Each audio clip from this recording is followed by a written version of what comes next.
In this video, we discuss whether Dustin Poirier can move up to welterweight and claim the UFC world title. On that note of MMA, of course, we have Dustin Poirier fighting Charles Oliveira in UFC 269, which is a super exciting fight. Super exciting for Dustin Poirier's career, Charles Oliveira's career. Is he really at this champion level, or did he just become champion because Khabib left? So it will be interesting to see how Charles Oliveira does against Dustin Poirier. Dustin Poirier, of course, is I'm pretty sure he's the favorite, right? I'm pretty sure. I haven't checked too recently, but I'm assuming he's probably the favorite after coming off back-to-back huge wins over Conor McGregor.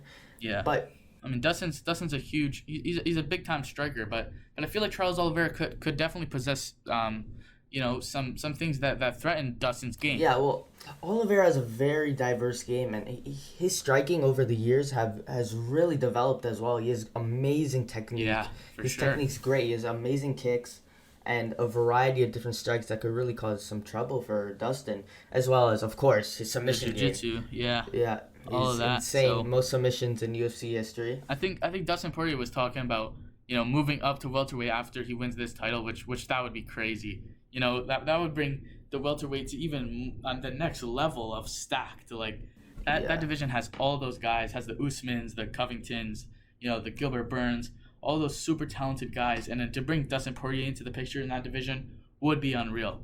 I mean, how do you think about between Dustin Poirier and Usman would go?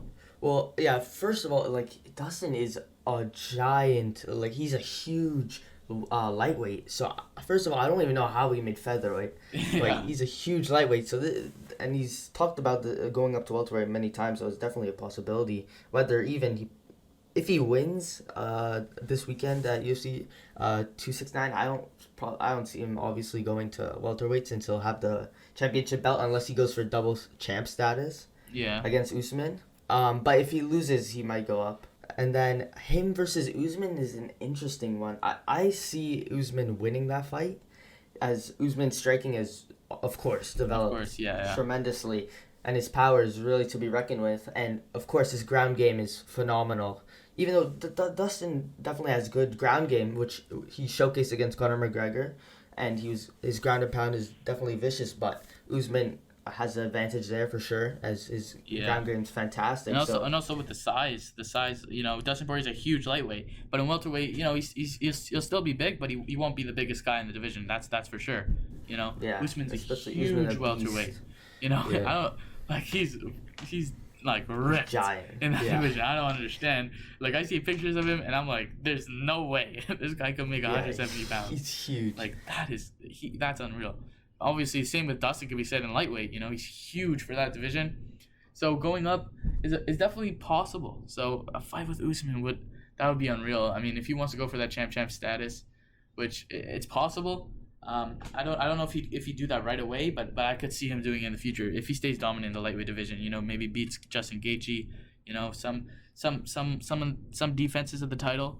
I don't know if he would be able to get past Islam Makhachev. That would be a crazy fight as well. But yeah, and also the thing for Dustin is at welterweight, it's not like there's only one interesting fight for him. Like for Usman, if that double champ status ever came about, but also against Colby Covington would be a huge fight as well, since they both have been talking back and forth at each other.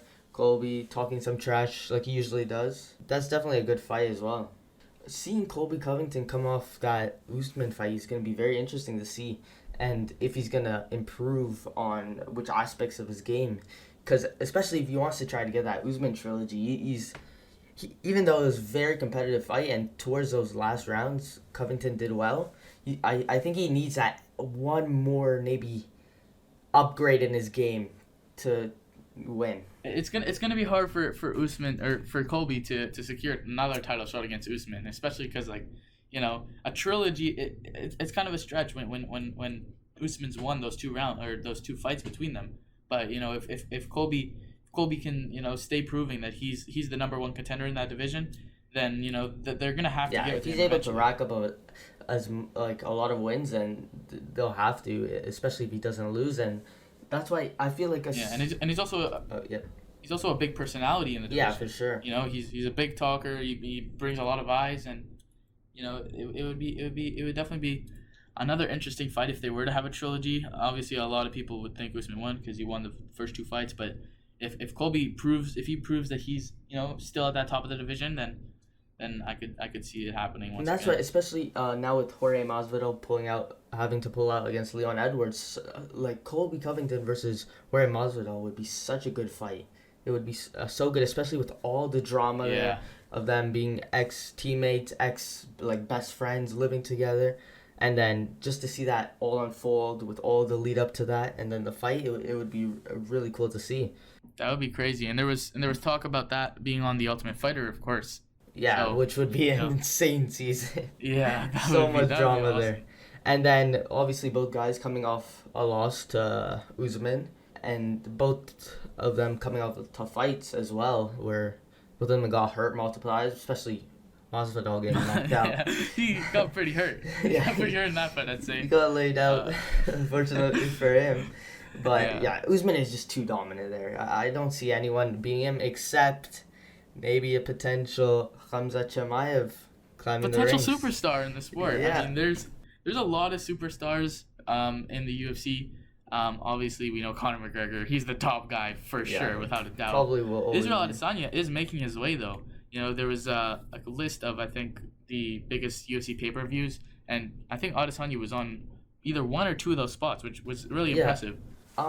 Especially his fight with Jan Blachowicz, because, well, especially there's so much hype with him going to become a double champ. Unfortunately for him, he couldn't secure it, but it was a huge fight, and he's a big name as well. I feel like if he would have won that double champ status, his name would have gone like so much bigger as well. Like there would have been a lot more hype, even though there already But is. even now, there's tons. even now, like still without it, like Israel Adesanya, with how dominant he's been in the middleweight division, there's a lot of praise there, and there's a lot of fans that Israel Adesanya has. I'm one of them for sure because he's such an exciting fighter. Obviously, an amazing kickboxer, great takedown defense, a very well-rounded fighter in the UFC.